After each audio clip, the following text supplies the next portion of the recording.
Massive layoffs at BioWare. Everybody's getting fired after the epic failure of the Veilguard, the Dragon Age monstrosity that I don't even want to call Dragon Age. It really is just its own thing. And they just screwed up the brand and the setting and everything on a level I'm very, very sad about because I loved the original game so much. Very, very sad. But we'll get into this news in just a moment. Smash that like and subscribe button. Join us here. I am a fantasy writer myself, and if you enjoy the Dragon Age setting, you're going to love my Adventures of Baron von Monocle. This is like a perennial bestseller. I've got a 6-book series here. It's got airship adventures. It's got cool monsters. It's got a very fun war that just breaks out over this. This is something that is a much better spiritual successor to the original setting of the game than anything that BioWare's produced in recent years. So check it out. It's in the description below, guys. It's available on ebook, print, and audio. I recommend getting all 6 books. It really builds up very nicely. I pay things off as I write because I like to do that and build up a nice series, and I hope you'll enjoy it. Thank you so much for checking things out. That's in the description below, along with my other links and merch and the like if you want to check things out as well and support our channel. Thank you for being here. All right, so a significant amount of BioWare's writing team has reportedly been laid off after Dragon Age: The Veilguard's failure. Anne LeMay, who worked at BioWare between 2011 and 2016 on Mass Effect 3 and Mass Effect Andromeda and Dragon Age Inquisition, reported on Blue Sky, of course, that she worked with during that time. The people she worked with at the time are no longer at BioWare. She wrote, "I'm a writer for 5 years. I learned a lot during that time from exceptional folks in many disciplines, but also specifically from my fellow writers and our amazing editors, both the ME and DA brands. Today, not a single one of those writers and editors remains employed there." LeMay's post comes in the wake of BioWare's parent company, Electronic Arts, announcing that the entire Dragon Age franchise missed the company's expectations by around 50%. Oh, 50% is a huge, huge miss. In a press release, they stated Dragon Age engaged approximately 1.5 million players during the quarter, down nearly 50% from the company's expectations, which were already low. From what we did the math on, if you guys don't remember, they needed about 5 million people playing this to really make a good profit. So really, really bad, disastrous showing for them. A week after that announcement, BioWare General Manager Gary McKay announced that BioWare was making cuts, that a number of staff have been moved to other studios within EA. He wrote in a blog post, "We have incredible talent here at BioWare, and so we have worked diligently over the past few months to match many of our colleagues with other teams at EA that had open roles that were a strong fit." Of note, he said many instead of all, with the implication that a number of employees were let go, that there's been layoffs, that people are gone now. This confirmation seems to be coming from all over as people are talking about ditching. Now, it's really, really funny since the man pretending to be a woman who was kind of in charge of this, Corrine Bush, ditched BioWare before this was all happening. It's like the dude knew exactly what was coming down the pipeline and was like, I'm going to get out of here while I still can. We've seen this a lot of times in the industry. We see this with Alyssa Mercante, who similarly claims she dodged layoffs at Kotaku by quitting right ahead of time. Very, very funny stuff. And you see this happening across the woke industry. The people who are directly responsible for causing a lot of these problems at these companies are jumping ship ahead of the actual sinking of the ship that's happening at this point. And the following announcement, a number of individuals who worked on Dragon Age: The Veilguard's writing and editing team announced they were no longer with the company. Writing lead Patrick Weeks posted on Blue Sky as well, "I'm now looking for new writing narrative positions. It's been a privilege to work with so many amazing devs over my 20 years at BioWare." 20 years and he's gone. "And I will cherish the memories of all the wonderful folks in the community I've met along the way. Thank you all." I just, at this point, if they're posting to Blue Sky, I just know that they're a train wreck.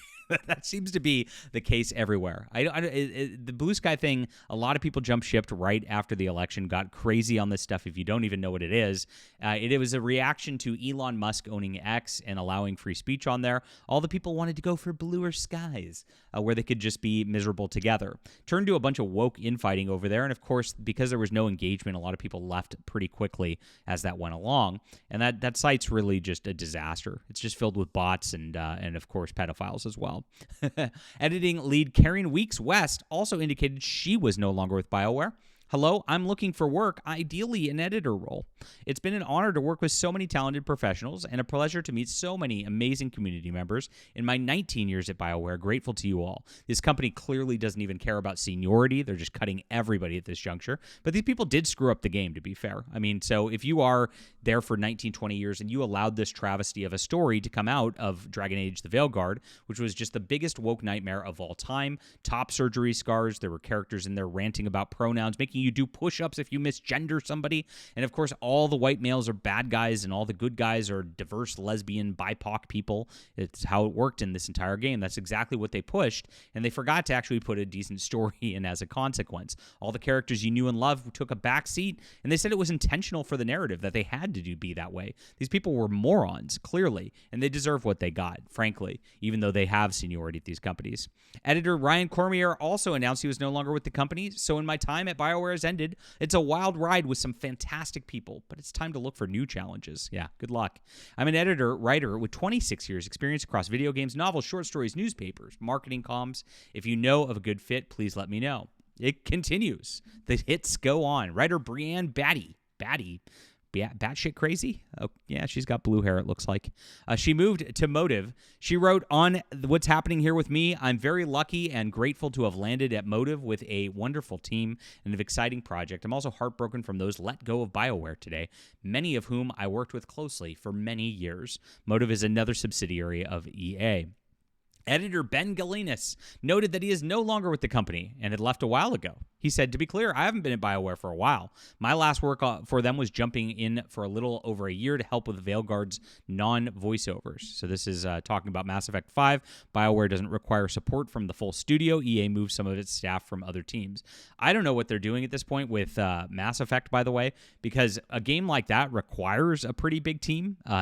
So if they're cutting it, I think they're cutting their losses at this juncture is what I'm saying. And they're going to try to make Mass Effect into a smaller, less bloated game. And that should be interesting. We'll see who they hire to actually do this stuff when it comes down to it. And so writer Sylvia Feketikui, oh my gosh, I know I did that one wrong. Oh well.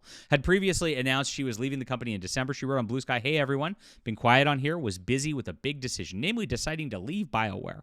I'll really, really miss working with everyone there, but after 15 years, it feels like a good time to break. Now this is one of those leaving ahead of times, of course. When I've got something noteworthy lined up, I'll mention it here. I'll go back to answering your questions, comments. Thank you. Before shutting the account down. It'll still be slow because I've left BioWare. There's likely a few things I can't answer now because I can't look them up with certainty anymore, but a lot of questions I saw are fine. Very, very interesting right there. It's unclear if the entire writing team and editing team has been let go. Along with the above, it's included Courtney Woods, Joe Barry, John Dombrow, Lucas Christiansen, Mary Kirby, Cheryl Chi, and Cameron Harris were the people listed on the team here. That's a lot of writers. Holy crap, and a lot of editors on this front. It was not just the writing and editing team, though. Producer Jennifer Chaveri also got let go after 14 years at BioWare. I'm devastated to learn today that myself and others must seek new opportunities. I am grateful for all the learning challenges and most importantly to the team. I will remember my time here with joy. Tomorrow we'll move forward. For the day, I will just be sad. Very, very sad. These people just all write with the same corporate speaky voice. No wonder they can't write a good story. I mean, you have to write a good story, you have to be able to talk with different voices and be able to understand different voices. And I do that here. I've got a lot of different voices on the airship crew here who are very distinct, very, their own people. And that's part of the problem. Every single character in Dragon Age the Veilguard is just another woke they-them corporate speak person. And so they have no diverse and inclusive prospects there. Isn't that interesting? In their effort to be more diverse and inclusive, they made everything into this ugly monolith that's anti-diverse and anti-inclusive. It's very, very interesting case study. And Michael Flam says, if you need a system... Oh, yeah, the Gamma Mail. So, yeah. If you need a systems designer with 10 years plus experience, please let me know. I'm looking for remote or Seattle area full-time, but can do contract. Oh, my gosh. Game director Andrew Bush also noted he was leading the company. This is the guy who was there, and this is the guy who jumped ship, saying, I suppose you've heard I've made the decision to leave BioWare. I want to encourage everyone to not read into this too much. Yes, you should. Yes, you should. This was obvious. This was the tip of the iceberg when this came out, guys, and it's very, very obvious what happened with BioWare. This was a jumping ship. Absolutely read into it, because these people knew what was coming down the pipeline. They knew they had a failure. They lied to everybody in the industry. They had the gaming news sites cover for them. It was, you'd never forget what happened with Dragon Age: The Veilguard, my friends. Remember IGN giving it a great rating, trying to push everybody to buy this game. This was all a lie. Just like this man is not an actual woman, this was not an actual good video game, and that's what happened here. This was my decision. I could continue making the kind of RPGs we enjoy. Nobody wants these. Thank you for the outpouring of love and support. You mean the world to me. So this is a huge, huge, huge meltdown of BioWare. BioWare has taken the biggest L I've seen ever, probably. I mean, this is almost as big as Concord, maybe, for Sony, and they are in huge trouble. I don't see Mass Effect going well. I don't see it making a difference. I don't trust these people whatsoever. I think that after Andromeda, there's no way to trust these people ever again. And, maybe they'll have a completely new team, but I still think there are a lot of people in these companies who are woke weirdos who you just can't trust to do anything, and that's where we're at this juncture. What do you think? Are you going to be giving the new Mass Effect a chance when it comes out? Leave a comment down below. Hit the like and subscribe button. Love to hear from you, and please check out my work for Steam and Country and the Adventures of Baron von Monocle series. It's in the description below. Thanks for being here.